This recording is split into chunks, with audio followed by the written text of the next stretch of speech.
Welcome back, Kings. So I want to talk about this HOMY strategy, this whole hook up older, marry younger strategy. You're in, just to recap from the other video, not going to go through the whole thing. You're age 20, you're starting to date. You have a choice of hooking up with older women, dating women your age, and then I have a third variation. I'll get more into that here, but in a bit. But you have these two different primary scenarios. When you're dating cougars, you should not have to spend any money or very little money.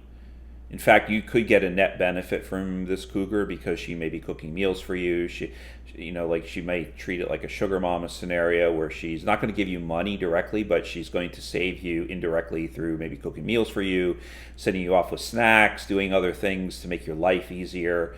It's kind of transactional. You're giving her great sex, with your abs, hair, stamina, and she's trading off with you. She feels like she's contributing to a play relationship. Women still want to do this. They don't necessarily want to feel like, oh, you're just fucking together. But she wants to feel like maybe it's kind of like a play relationship. So she's going to do these kinds of things. This has happened to me also. So it's not guaranteed, but it happens. But we're not going to assume any net benefit, financially. But we have a dating scenario and a not dating scenario. The dating scenario is where you're spending approximately you're saving $200 a month, right? And in not dating, you're saving $500 a month. So you're basically, the differential is $300 a month, which is very conservative if you think about it, because over 4 weeks a month, it's $75. I mean, think how much it costs to send, take someone to dinner. You're not going to McDonald's. You're going, to some restaurant or whatever. You go to coffee dates. You go to the cinema. You go axe throwing. You do comedy clubs. Whatever activity. And also taking out for drinks. Drinks could be $15 a piece for cocktails, not including the tip.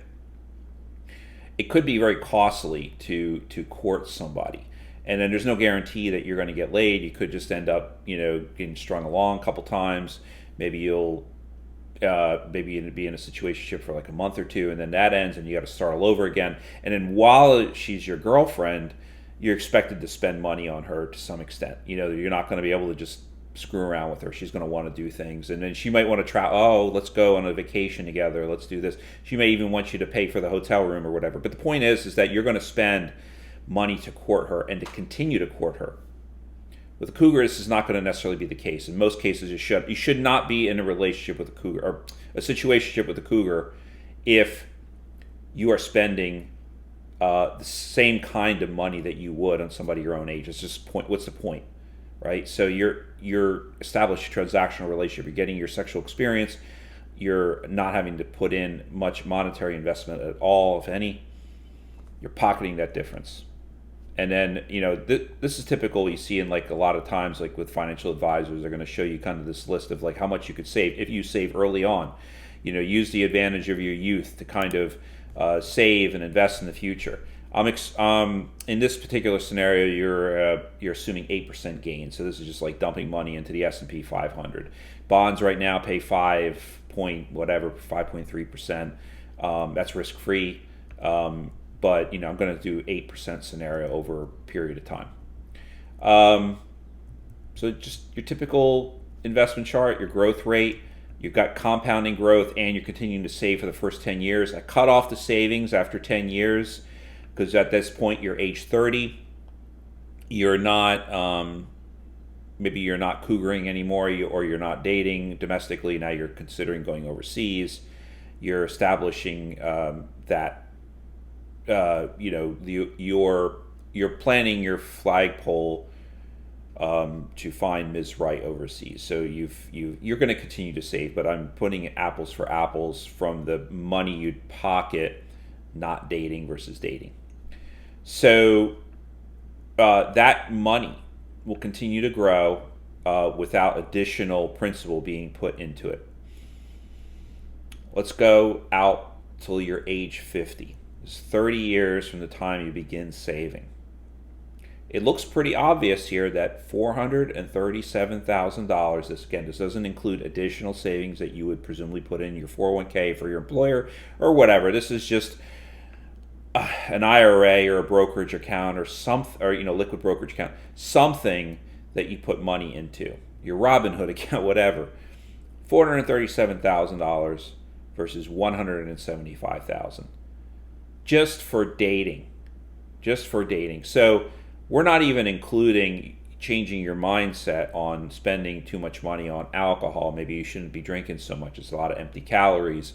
You're going out with your friends, you're spending hundreds of dollars a month and everything. I don't want to include all that, because this is simply for bifurcating between dating people your own age and courting traditionally versus hooking up older, then marrying younger. You have a difference of about $250,000, a little bit more than that. I included a third scenario that if you include like coffee dates, maybe once in a while you meet somebody your own age and you want to go on a coffee date with them and everything. So I put in like you spend an additional, or like you spend $50 a month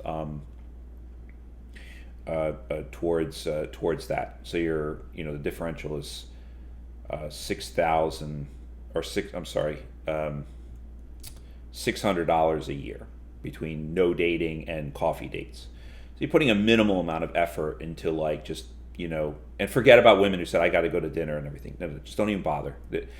You should really not even consider this middle scenario, to be honest with you. I would never recommend it, just because of the amount of money you're wasting through your life. And then, before you know it, you're going to be way behind on retiring. Because think about this also.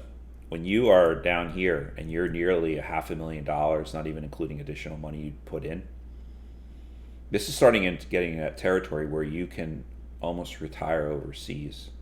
For the cost of living overseas, you're getting awfully close to that point where it's like this plus whatever other assets you've accumulated. You're prepared now to potentially raise your kids overseas with you don't have to bring back the person Ms. Right that you meet. In some cases you might have to, but I did because I had kids from another marriage. But you may not have to do that if you employ these tactics. So persistence, patience, and controlling your impulses. Look at the power that it presents to you as a young man.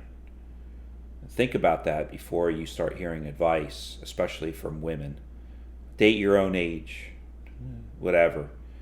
Enjoy your time with the older women. Have lots of fun.